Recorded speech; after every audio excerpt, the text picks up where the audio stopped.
On the 4th of June, 1943, along Railroad Street in Mexia, Texas, a pencil quivered in the hand of Unteroffiziersführer Burkhardt as he inscribed into his secret diary a truth so potent it would have condemned him to the isolation of solitary confinement had his own officers ever found it. Surely the Americans were masters of deceit, for it was impossible that any nation could command such a profusion of resources while locked in a titanic struggle on two separate fronts. Through the window of the train, his eyes had just beheld a spectacle that systematically dismantled 3 years of meticulously crafted Nazi propaganda. From every farmhouse, every street corner, and every shop window, a brilliant cascade of electric light blazed forth, an unending galaxy of incandescence stretching across the vast Texas plains at 10 o'clock at night. In his native Germany, strict blackout regulations had cast the Reich into a profound and suffocating darkness since the year 1940. Even in the days preceding the war, the ambitious project of rural electrification had barely touched 20% of Germany's farms. Yet, here, in a land dismissed by Nazi propaganda as a decadent and collapsed America, electricity surged with the effortless abundance of flowing water. 1,850 battle-hardened veterans of Erwin Rommel's legendary Afrika Korps descended from the passenger train, not from the confines of cattle cars or the austerity of freight wagons, but from the plush comfort of cushioned Pullman coaches complete with dining services and sleeping berths. The entire populace of Mexia had gathered, a sea of curious faces eager to witness the arrival of these foreign soldiers. What none of them could possibly grasp was that this very moment was the catalyst for the most profound psychological metamorphosis. In the annals of modern prisoner of war history, a methodical demolition of Nazi ideology executed through the sheer undeniable spectacle of American industrial capacity. The undeniable arithmetic of Allied victory was not being drafted in the strategic confines of battle plans, but was instead being written in the relentless columns of production statistics, figures that would soon shatter every single assumption. These soldiers held about their enemies, their homeland, and the very cause for which they had fought. The unraveling had begun on the 13th of May, 1943, in the sun-scorched landscapes of Tunisia, where General Jürgen von Arnim, Rommel's successor, surrendered alongside a staggering force estimated between 250,000 and 275,000 German and Italian soldiers, the numbers fluctuating as scattered units continued to lay down their arms over several days. The Wehrmacht's most seasoned desert warriors, men who had driven the British back to the brink of Egypt, men who had commanded the grudging respect of Montgomery himself, were now suddenly and irrevocably prisoners. Among them was Hauptmann Friedrich Rathke, a decorated holder of the Iron Cross First Class, a veteran of the Blitzkrieg through France, and a man twice wounded on the battlefields of North Africa. His diary, unearthed decades later within the hallowed halls of the National Archives, would offer historians the most intimately detailed chronicle of the psychological shockwave that American captivity sent through the ranks of German soldiers. The odyssey from crushing defeat to profound revelation commenced in the bustling port of Oran, Algeria, as Rathke and 30,000 other prisoners of war languished in makeshift camps, awaiting the arrival of transport ships. The sheer efficiency of the American military operation was already beginning to erode the foundations of their preconceived notions.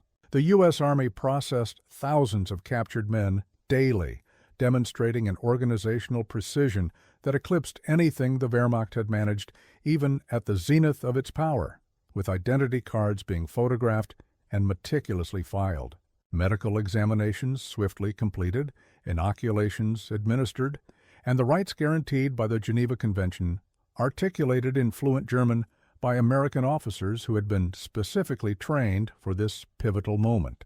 But the first true seismic shock to their system was delivered through the simple act of providing food. Obergefreiter Hans Müller, captured with the formidable 21st Panzer Division, would write to his mother 8 months later his words, a testament to the jarring disparity. In the holding cage at Oran, as we waited for the ships, the Americans fed us better than we had eaten in 6 long months of grueling desert warfare, with white bread, real coffee, and meat served twice a day. We were convinced it was a propaganda stunt, a calculated effort to impress us, never once realizing that this was merely their standard military ration. The very Liberty ships that would ferry them across the vast Atlantic were themselves floating monuments to America's industrial genius. The SS Robert E. Peary, for instance, had been constructed in an astonishing 4 days, 15 hours, and 29 minutes at the Kaiser shipyards in Richmond, California, a feat of production so incredible it would have been instantly dismissed as impossible propaganda had the Germans been aware of it.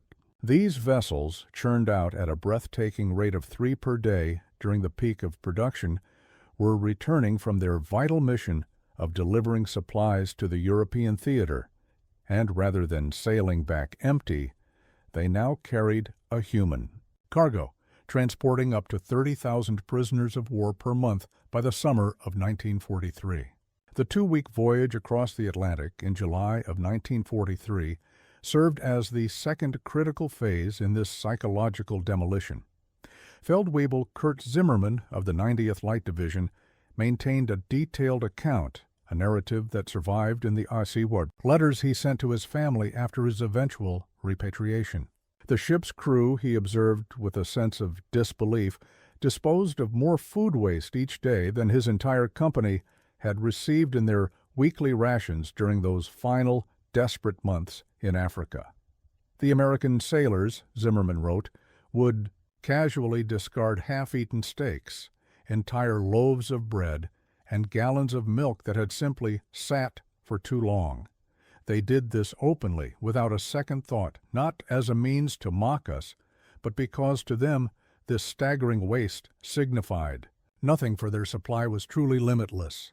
The ships themselves transformed into floating classrooms, each one a lesson in the awesome power of American industry.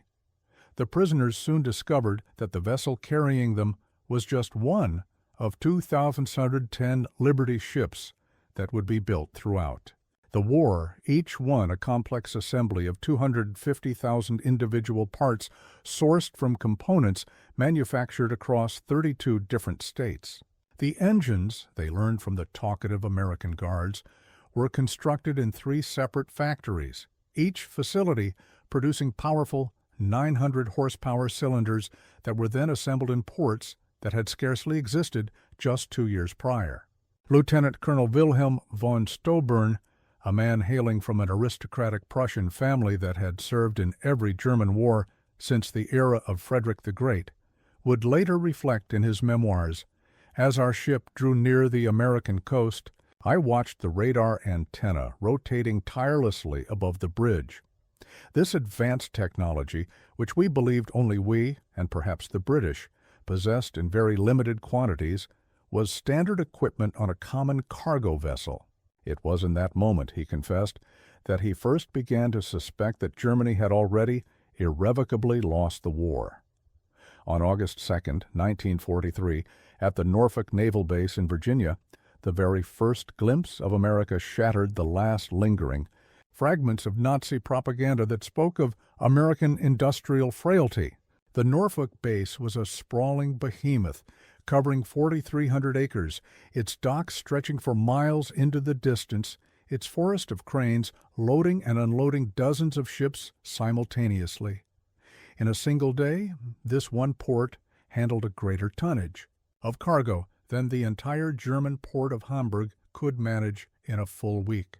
Gefreiter Johann Weber, a factory worker from the Ruhr Valley before his conscription, counted an astounding 47 cargo ships in various stages of being loaded or unloaded.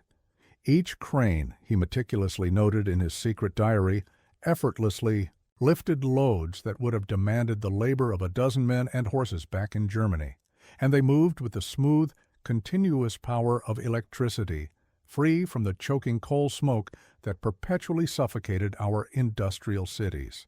The prisoners were then organized into columns for the march to the waiting trains, and along the route, they passed vast parking lots overflowing with civilian automobiles, hundreds upon hundreds of them belonging to the dock workers. In Germany, the private ownership of an automobile was a luxury reserved for the affluent and the party elite. The Volkswagen, the people's car promised to the German populace since 1934, remained a tantalizing propaganda dream, with fewer than 1,000 ever actually delivered to civilians. Yet here, ordinary laborers drove to their jobs in their own personal cars. But nothing, absolutely nothing, could have prepared them for the trains themselves, not the cramped boxcars, not the infamous 40 and 8 wagons designed for 40 men, or 8 horses that had transported German troops across the European continent, but full, luxurious passenger coaches. They were Pullman cars, boasting padded seats that ingeniously converted into sleeping berths, dining cars adorned with crisp white tablecloths and gleaming silver cutlery, and even observation cars featuring panoramic windows for taking in the view. Hauptmann Radke wrote, his words imbued with a sense of surreal wonder, "We boarded these trains like tourists, not like prisoners of war." The American guards, he noted, seemed almost apologetic about the level of comfort, with one sergeant even offering an apology that the air conditioning in their car wasn't functioning at its best. Air conditioning in August, a luxury they had believed that was reserved exclusively for Hitler's personal train. The 3-day train journey from Norfolk to the sprawling camps of Texas and Oklahoma would prove to be more devastating to the core tenets of Nazi ideology than any military defeat could ever be. As the trains glided through the verdant landscapes of Virginia, the prisoners pressed their faces against the cool glass of the windows, bearing witness to an America that, according to everything they had been indoctrinated to believe, simply could not exist. Every small town they passed was a blaze of brilliant illumination. Martinsville, Danville, Greensboro, communities that in Germany would have considered themselves fortunate to have a single electric street lamp. Here displayed brightly lit shop windows, glowing electric signs, and houses with lights burning brightly in multiple rooms. The train sped past factories operating at full capacity on night shifts, their windows glowing with industrial fervor, their parking lots full even at the stroke of midnight. Obergefreiter Müller, whose own father was a Nazi party bloc leader in Hamburg, penned a letter that was discovered in 1987, a letter that captured his profound disbelief. We journeyed through dozens of cities on that first night, and every single one of them possessed more electricity than the entirety of Hamburg. The guards informed us this was normal, that every American town had enjoyed electricity since the 1920s. I called him a liar, but he simply shrugged his shoulders and told us we would see for ourselves. In Roanoke, Virginia, the train paused to take on water and coal, and the prisoners watched in stunned silence as American railway workers accomplished in 30 minutes a task that would have easily taken 2 hours in Germany, thanks to automated coal loaders, electric water pumps, and mechanized lubrication systems. Every single aspect of the operation was a stark demonstration of profound technological superiority. Even more unsettling to them was the casual, almost thoughtless affluence of the workers themselves. They wore sturdy leather boots that would have cost a German laborer 2 months' wages. They drank Coca-Cola from iconic glass bottles and tossed the empties into bins without a care. And they smoked cigarettes incessantly, stubbing them out when they were only half finished. Feldwebel Heinrich Müller, who had been an electrical engineer for Siemens before the war, calculated that the single railway yard where they had stopped consumed more electricity in 1 hour than his entire district in Berlin used in an entire day. The waste, he wrote, was magnificent.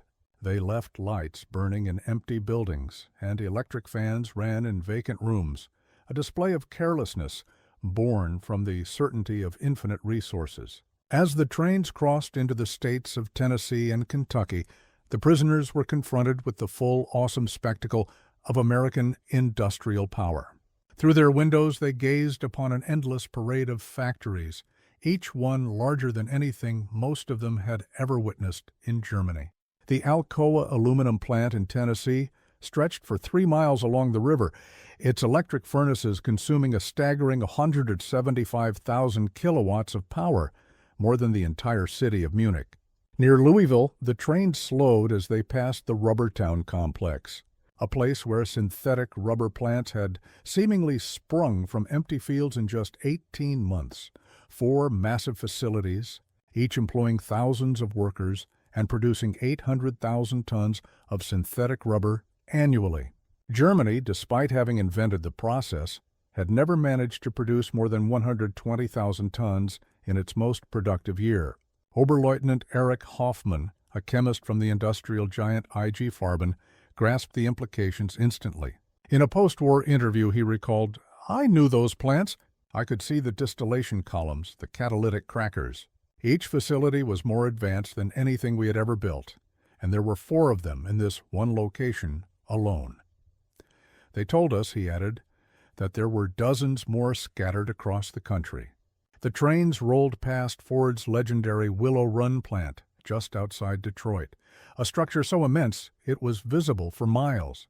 This single factory, constructed in a mere 9 months, produced a B-24 Liberator bomber every 63 minutes at its peak, with 42,000 workers assembling these flying fortresses from more than 550,000 parts supplied by 1,500 subcontractors. The plant itself occupied 2.5 million square feet of floor space and consumed more electricity than the entire German city of Cologne. Hauptmann Wehrli, a Luftwaffe pilot who had been shot down over Tunisia, pressed his face against the window as they passed, counting 17 B-24s in various stages of completion visible just from the train. We had been told, he remembered, that American planes were inferior, hastily constructed, and would fall apart in combat. But I could see the precision of the assembly lines, the undeniable quality of the construction. These were not inferior aircraft. They were simply being built faster than we could possibly imagine. The deeper the trains penetrated into the American heartland, the more absolute the destruction of the Nazi mythology became. In St. Louis, they crossed the mighty Mississippi River on the Eads Bridge, and below them barges carried more grain than the entire German harvest of 1942. The prisoners could see towering grain elevators lining both banks of the river, each one capable of holding enough wheat to feed a German city for months. Unteroffizier Karl Schmidt, the son of a Bavarian farmer, wrote in his diary, "The Americans transport food as we transport ammunition, in endless quantities and without any concern for loss. I watched them load a single barge with enough wheat to feed my entire village for 5 years," he noted, and the crane operator was eating a sandwich with a slice of meat thicker than our weekly ration. In Kansas City, the train halted at a colossal stockyard where tens of thousands of cattle awaited slaughter, the potent smell of the meat-packing plants permeating the air for miles around. German prisoners of war who had subsisted on a mere 200 grams of meat per week in Africa, and only when they were lucky, now watched American workers casually eating beef sandwiches during their lunch break. "They ate meat like we ate bread," wrote Gefreiter Paul Fischer, but no, that's wrong. They ate meat like we wished we could eat bread. The guard purchased hamburgers for us from a stand near the station, meat, cheese, and vegetables, on soft white bread for just 15 cents. He bought 20 of them without even thinking about it, paying with a single dollar bill. This wasn't a special occasion. This was their normal, everyday food. The arrival at the camps themselves delivered the next level of cognitive demolition. Camp Hearn, Texas, constructed in just 4 months, housed between 3,000 and 4,800 prisoners in conditions that surpassed what most had known even as civilians, with wooden barracks featuring electric lights, flush toilets, hot showers, and steam heat. Each building constructed with more lumber than entire German villages possessed. The camp hospital left the medical personnel among the prisoners utterly astonished. Oberstabsarzt Lieutenant Colonel Dr. Friedrich Bauer, the chief surgeon of the 164th Light Division, found himself in a facility better equipped than most civilian hospitals in Germany. complete with X-ray machines, modern surgical equipment, and a supply of pharmaceuticals that had been unavailable in his homeland since 1941, all of it standard provision for enemy prisoners. They had penicillin, Dr. Bauer would later testify, this miracle drug that we had only heard whispers and rumors about, and they used it freely, even on prisoners with minor infections, while German soldiers were dying for want of basic sulfa drugs, and the Americans were giving us their most advanced medicine without a moment's hesitation. The camp kitchen became yet another classroom in the lesson of American prosperity. Prisoners assigned to cooking duties discovered walk-in refrigerators, electric mixers, automated dishwashers, and powerful gas ranges capable of preparing meals for 5,000 men at once. The daily ration included fresh milk, eggs, meat, vegetables, and white bread, all in quantities that German civilians had not seen since 1939. Feldwebel Otto Krebs, a former hotel chef from Munich, wrote with a heavy heart, "Today, we threw away more food than my family has seen in 3 years. Not spoiled food, simply excess. The American regulations," he explained, required that they prepare 10% more than needed to ensure every prisoner received their full rations, and the surplus was simply discarded. "I wept," he confessed, "as I threw perfectly good bread into the garbage." By September of 1943, a severe labor shortage in American agriculture prompted the employment of prisoners of war in the fields and factories across the nation, a decision driven by necessity that would prove to be more corrosive to Nazi ideology than any propaganda program could have ever hoped to achieve. Groups of prisoners were trucked daily to various work sites. Traveling through the American heartland without blindfolds or restricted routes, and they saw everything, the endless fields of corn and wheat, the factories running 3 shifts a day, the shops overflowing with goods, the parking lots full of cars, and the houses equipped with refrigerators and radios. At a cotton gin outside of Houston, Unteroffizier Herbert Lang watched a single machine process more cotton in 1 hour than his entire village could have handled in a month using traditional methods. The gin was powered by electricity from the Colorado River Authority, a part of a massive rural electrification program that had successfully brought power to 90% of Texas farms by 1943. The farmer who owned the gin was nobody special. Lang recorded in his journal, not a member of the aristocracy, not a party official, just a farmer, yet he had electricity, running water, a truck, a car, and a tractor. His workers, including the Negroes, ate lunch from boxes that contained more food than German workers received in an entire week, and this was considered normal. Every farm we passed was exactly the same. In Nebraska, prisoners toiled in sugar beet fields, witnessing a level of agricultural mechanization that defied their comprehension. A single combine harvester, they learned, could perform the work of 100 men, and the field stretched to the horizon, each one larger than entire German counties. The farmers spoke casually of yields that would have been considered pure fantasy back in Germany, 60 bushels of wheat per acre compared to Germany's 30 on its very best land.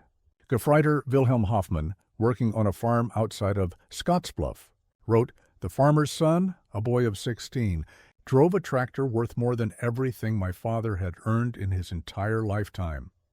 When I mentioned this to him, the boy just laughed and said it wasn't even a particularly good tractor. His father was waiting for a new model from John Deere that would be even better." The most profoundly devastating revelations, however, were reserved for those prisoners who worked near or in American factories. While the rules of the Geneva Convention prohibited them from engaging in direct war production, prisoners of war were permitted to work in industries that freed up American workers for military production, a technicality that allowed thousands of German prisoners to witness the full, unvarnished might of American industrial capacity firsthand. At a Campbell's soup factory in New Jersey, prisoners watched in awe as production lines processed more tomatoes in a single day than most German factories handled in a month. The facility operating with a skeleton crew of women and elderly men, as most of the young workers were away in the military, yet its production levels exceeded those of peacetime. Stabsfeldwebel Ernst Wagner, who had worked in a German food processing plant before the war, documented the experience with a sense of wonder. Everything was automated, electric conveyor belts, automatic filling machines, steam cookers that processed hundreds of cans simultaneously. One elderly woman monitored a control panel that managed a process that would have required 50 workers back in Germany, and she did this while listening to a radio and drinking coffee. Near Detroit, prisoners unloading coal at a power plant caught glimpses of the automotive industry's massive conversion to war production. The River Rouge complex, visible across the water, employed 100,000 workers producing jeeps, aircraft engines, and tanks. The plant consuming 1.5 million kilowatts of electricity daily, more than the entire city of Hamburg. We could see the parking lots, wrote Obergefreiter Franz Kellner, filled with thousands of cars belonging to the workers. Workers in Germany, he mused, even our officers rarely owned cars, but here factory workers drove to their jobs. The guard told us that many workers owned 2 cars, one for work and one for family use. We thought he was mocking us. By the winter of 1943, the cumulative impact of these relentless observations was producing what American intelligence officers began to term ideological collapse syndrome among the prisoner population. The Special Projects Division, a secret re-education program run by the Provost Marshal General's office, documented a steadily increasing number of prisoners requesting access to American newspapers, books, and educational materials. Major Paul Neuland, a member of the monitoring team, reported in December of 1943 that the prisoners no longer argued when they were shown production statistics, for they had simply seen too much. The most fanatical Nazis among them had grown quiet. They still maintained their loyalty to Germany, but they no longer spoke of victory, and many openly questioned what they had been told about America. The camp newspapers, produced by the prisoners themselves, began to reflect this profound transformation. Der Ruf, The Call, published at Fort Kearny. Rhode Island gradually shifted its tone from defiant nationalism to thoughtful discussions of democracy, economic systems, and post-war reconstruction. And the editors, carefully selected anti-Nazi prisoners, found their audience to be increasingly receptive to these new ideas. Lieutenant Hermann Goetz, captured with the 10th Panzer Division, wrote in a letter that passed the American censors, "We were told that America was a mongrel nation, weak, divided, controlled by Jews, and incapable of military prowess. Every day that I am here," he continued, "I see the complete opposite. This is the most organized, unified, and powerful nation on earth. We were told fairy tales by criminals. The most devastating blow to Nazi ideology, however, came from a completely unexpected source, the treatment of Italian prisoners. Following Italy's surrender in September of 1943, Italian prisoners of war who agreed to cooperate were formed into Italian service units and were given better quarters, increased pay, and significantly more freedom. German prisoners watched as their former allies worked alongside Americans, ate in American restaurants, and some even began dating American women. Hauptmann Friedrich Schulz wrote, "The Italians betrayed us, yet they are treated better than we ever treated them as allies. They work freely, earn money, and send packages home, and the Americans show them no hatred. This democracy we were taught to despise appears to be more honorable than our own system." Christmas of 1943 delivered the most profound psychological impact of all. American organizations, churches, and civic groups sent 500,000 Christmas packages to German prisoners of war, enemies who had been trying to kill American soldiers just months earlier. Each package contained cigarettes, candy, toiletries, and games. Local communities invited prisoners to Christmas dinners, though regulations prevented most from accepting the offers. At Camp Hearn, Texas, the local Methodist church choir performed Christmas carols in German for the prisoners. Women from the town of Hearn sent in homemade cookies and cakes, and the Boy Scouts delivered handmade Christmas cards. This incredible kindness, shown toward enemies, shattered the final brittle remnants of Nazi racial theory. Oberleutnant Walter Müller, whose own brother had died in the bombing of Hamburg, wrote, "They know we are their enemies. Many of them have sons and husbands fighting against our armies, yet they show us Christian charity, not as propaganda, but as genuine kindness. What kind of people treat their enemies this way?" he pondered.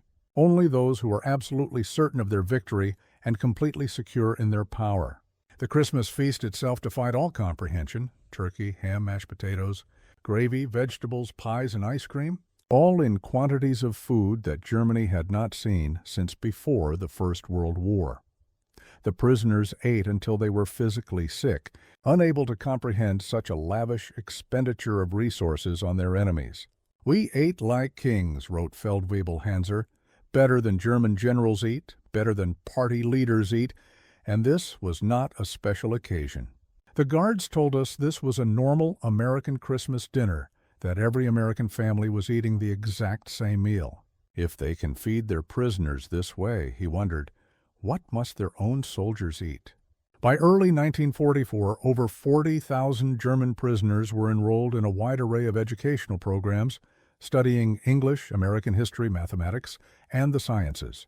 The University of Chicago provided correspondence courses, and Stanford University sent professors to lecture on the principles of democracy and economics. The thirst for knowledge among the prisoners was insatiable.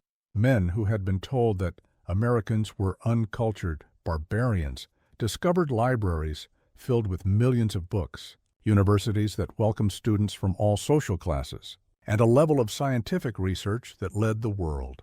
They were free to read American newspapers, comparing multiple viewpoints, something that was utterly impossible in Nazi Germany. Hauptmann Dr. Wilhelm von Braun, a physicist who had been conscripted from the Kaiser Wilhelm Institute, attended lectures on atomic physics at Camp Shelby. He later wrote, "American professors, including Jewish refugees from Germany, taught us without any hint of hatred." They spoke of science as a universal endeavor, belonging to all of humanity, and they were years ahead of German research. Yet they shared their knowledge freely, even with their enemies. This generosity of spirit was incomprehensible to minds that had been shaped by the rigid and hateful ideology of Nazism. The camp theaters showed American films, not propaganda, but regular Hollywood productions. The prisoners watched Gone with the Wind, seeing a powerful depiction of American defeat and subsequent recovery that resonated deeply with their own situation. They saw the grapes of wrath, amazed that Americans would so openly display such self-criticism to their enemies. "They hide nothing," wrote Lieutenant Joseph Kramer. "They show their problems, their failures, and their conflicts. Yet this honesty makes them stronger, not weaker." In Germany, such criticism would mean certain death, but here it is considered patriotic. The spring of 1944 brought with it expanded prisoner labor programs as American production reached its absolute peak. German prisoners of war worked in canneries, mills, and fabrication plants, witnessing firsthand the full, unadulterated might of American industrial capacity. The numbers alone told a story that no amount of propaganda could ever counter. At the Higgins Boat Factory in New Orleans, prisoners unloaded the very steel that would become the landing craft for D-Day. They watched as workers assembled 700 of these boats per month, each one requiring 20,000 individual parts. The factory employed 20,000 workers, including thousands of women who operated cranes, welded hulls, and managed production lines. Stabsfeldwebel Kurt Zimmermann wrote, "Women doing men's work, Negroes operating complex machinery, teenagers running drilling equipment, everything we were told was impossible in a democracy." Yet, he noted the production never stopped. 3 shifts, 24 hours a day, 7 days a week. They produced more boats in a single month than our entire Navy built in a year. At Republic Steel in Ohio, prisoners witnessed the production of 10,000 tons of steel daily, the blast furnaces running continuously, fed by an endless stream of trains carrying iron ore from Minnesota and coal from Pennsylvania. The sheer scale of the operation defied German comprehension. This single plant, they realized, produced more steel than the entire Ruhr Valley at its peak. "I worked at Krupp before the war," wrote Obergefreiter Paul Hartmann, "and I thought I understood industrial production, but this was beyond imagination.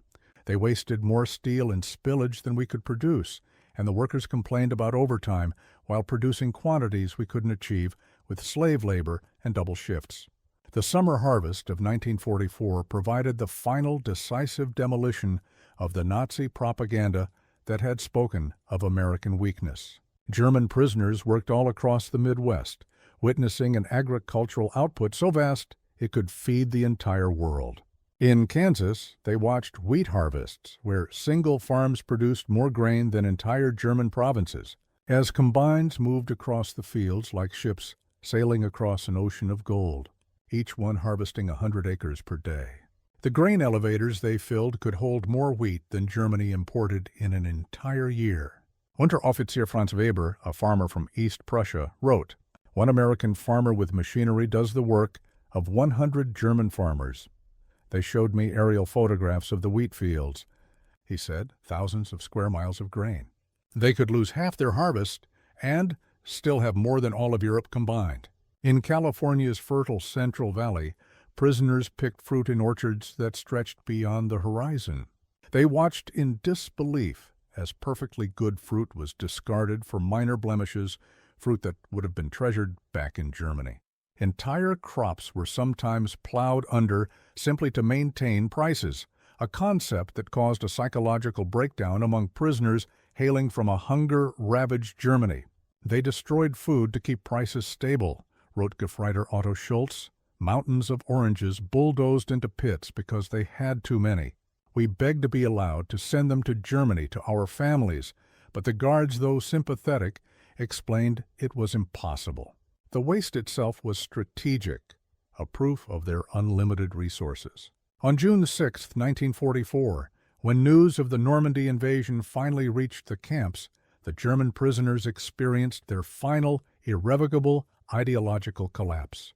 The staggering scale of the operation, 6,000 ships, 11,000 aircraft, and 150,000 men in the first wave alone, demonstrated an American organizational capacity that was beyond even Nazi Germany's wildest dreams. Prisoners at Camp Shelby watched newsreels of the invasion within days of it happening. They saw the endless streams of ships, the incredible artificial harbors, and the massive supply system that delivered 15,000 tons of materiel daily across open beaches. They watched as their homeland was being crushed by the very nation they had been told was too weak to fight. Oberst Friedrich von Steuben wrote, "We knew then that everything was lost, not just the war, but the entire Nazi project. We had challenged the world's greatest industrial power with fairy tales and racial mythology," he lamented.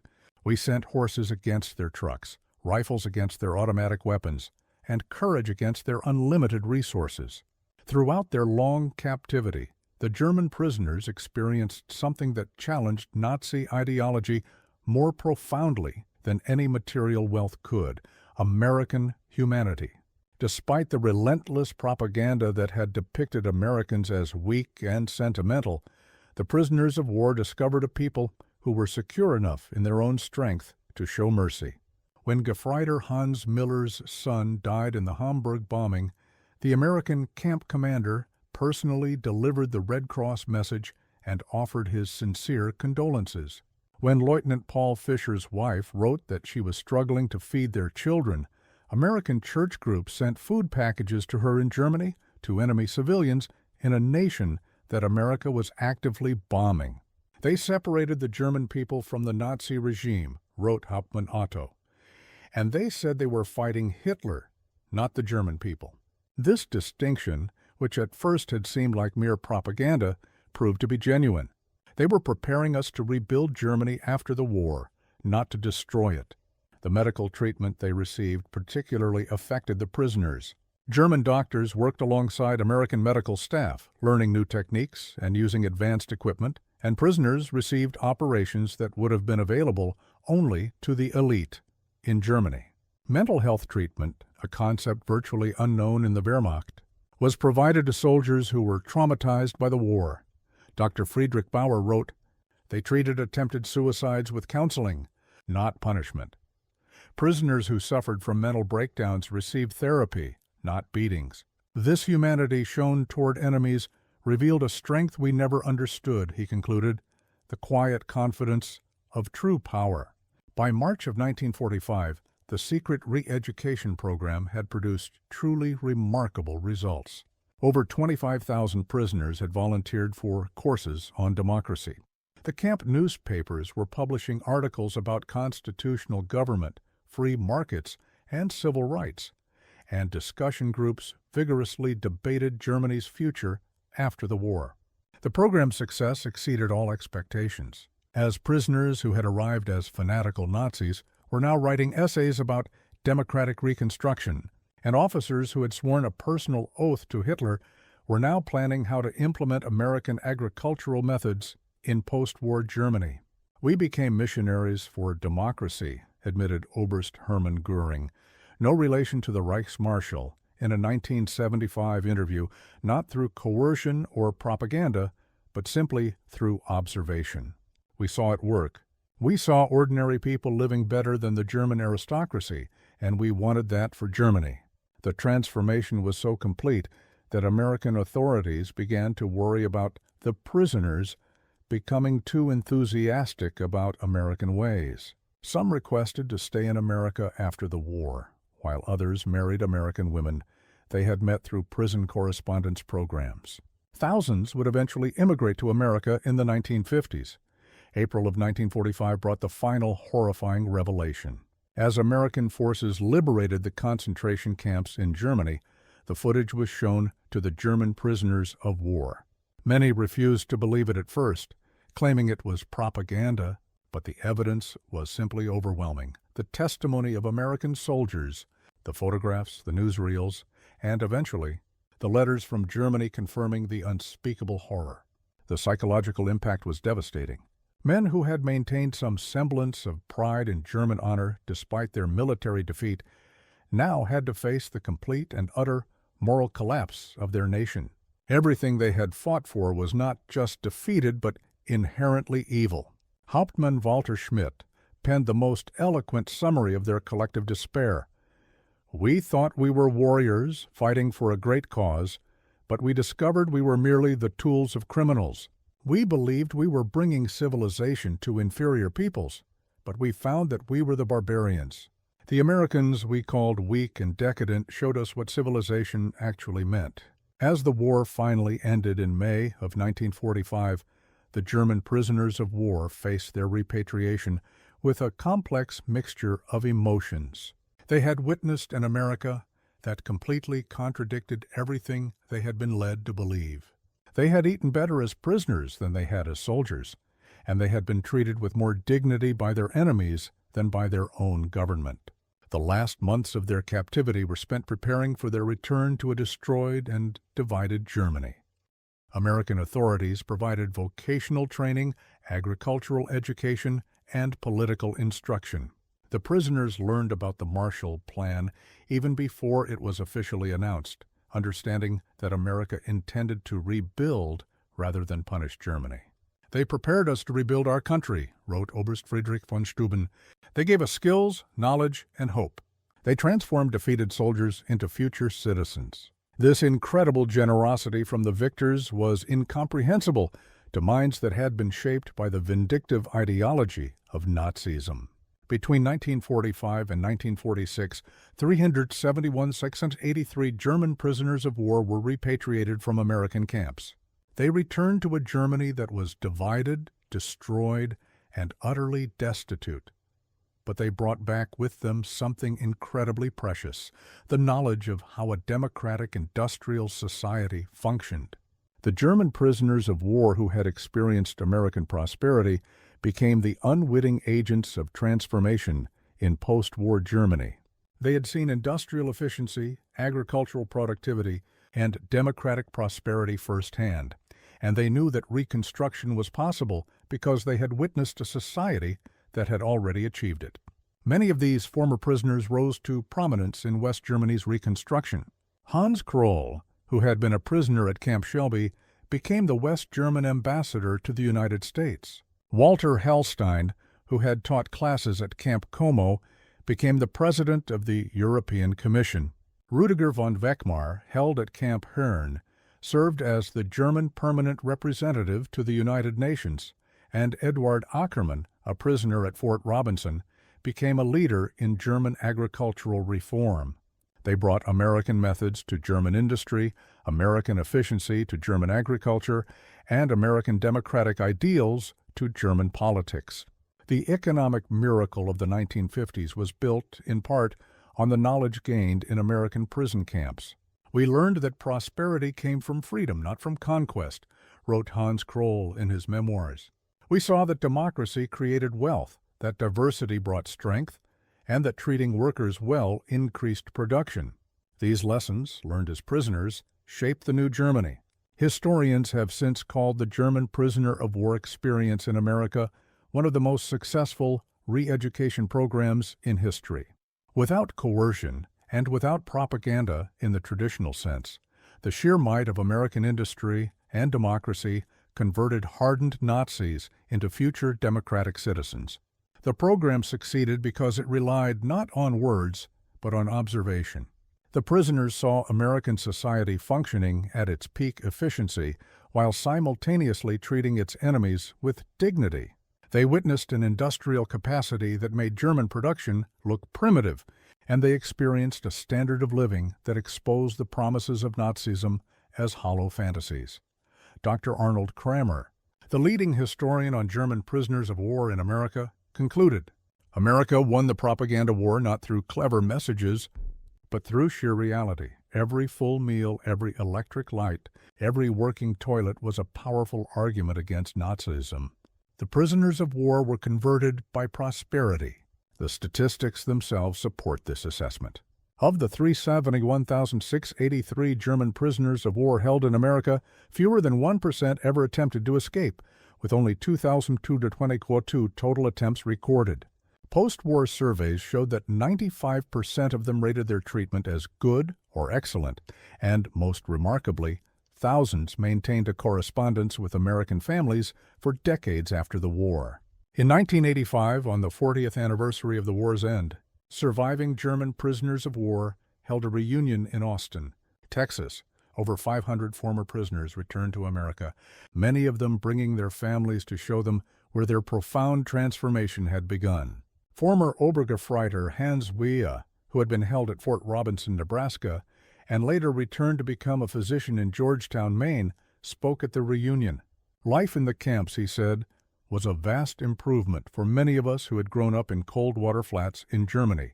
We discovered running water, central heating, and abundant food. But more than that, we discovered dignity. Former Stabsfeldwebel Kurt Meyer, who had worked on farms in Iowa, added, "The farmers treated us not as enemies, but as young men who were far from home. They shared their meals, their knowledge, and sometimes even their homes with us. This humanity, coming from people whose own sons were fighting against us, changed us forever." At the 1985 reunion dinner, former Oberst Hermann Goetz, then 78 years old, delivered the keynote address that perfectly captured the essence of their transformation. "We came to America as enemies, as Nazis, as believers in a lie," he proclaimed, "and we left as friends, as Democrats, as men who had seen the truth. America showed us that strength comes not from conquest, but from production, not from hatred, but from diversity, not from tyranny, but from freedom. We witnessed the arsenal of democracy at its full production. We saw farmers who produced food for the world, workers who built the tools of victory, and citizens who treated their enemies with dignity. We learned that America's true weapon was not its bombs or its tanks, but its inexhaustible capacity for creation and its unshakable confidence. We returned to Germany with a mission to build a society that could create rather than destroy, that could prosper through peace rather than war. The Germany that rose from the ashes was built on the lessons learned in American prison camps. We who came as conquerors left as students. To America, from your former enemies, now your friends, thank you for showing us the way."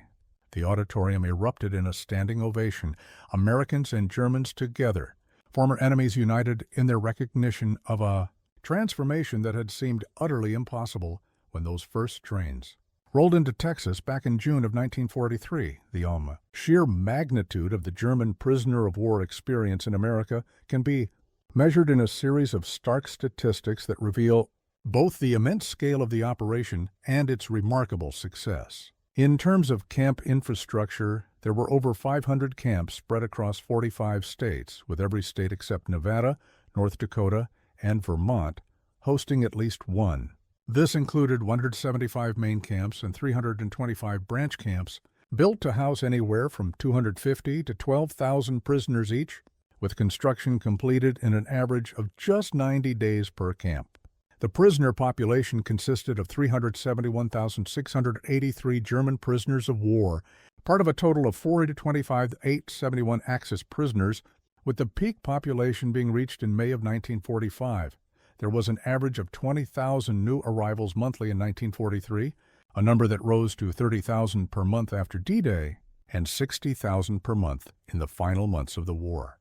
Their labor contribution was immense, totaling 14 million man-days of agricultural labor and the processing of 100 million board feet of lumber, representing a labor value of $230 million in the 1940s, with each prisoner earning a wage of 80 cents per day.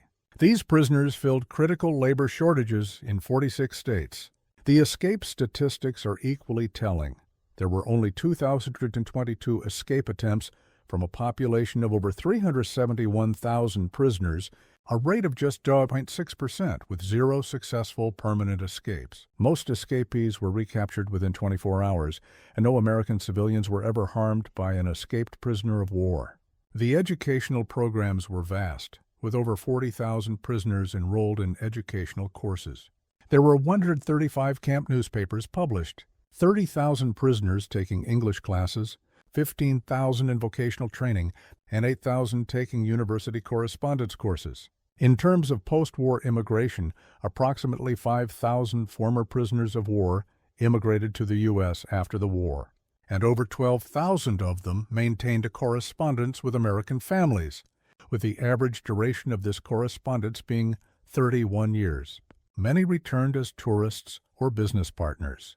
The treatment assessment was overwhelmingly positive, with 95% rating their treatment as good or excellent, 74% believing that their captivity had positively changed their worldview, and 61% expressing an interest in learning more about democracy. Less than 10% maintained strong Nazi beliefs by 1945.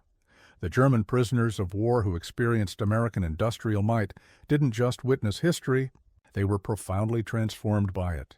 Their captivity became their education, their defeat became their enlightenment, and their imprisonment became their liberation from the ideological chains of Nazism. In the end, America's greatest victory was not won on the battlefield, but in the prison camps, where the overwhelming evidence of democratic prosperity accomplished what armies could not, the complete transformation of the enemy's mind. The prisoners had arrived believing in German superiority and American weakness, but they left knowing the truth. American industrial might was not just overwhelming, it was utterly incomprehensible to a mind that had been shaped by scarcity and tyranny. The trains that had brought them into captivity in 1943 had carried the warriors of the Third Reich. The ships that returned them to Germany in 1946 carried the architects of democracy. They had seen the future, and it worked. Their story stands as a testament to a profound truth. The most powerful weapon in America's arsenal was not its military might, but the simple, overwhelming evidence of a free society's capacity to create abundance. The German prisoners of war were stunned by American industrial might, but ultimately they were converted by it.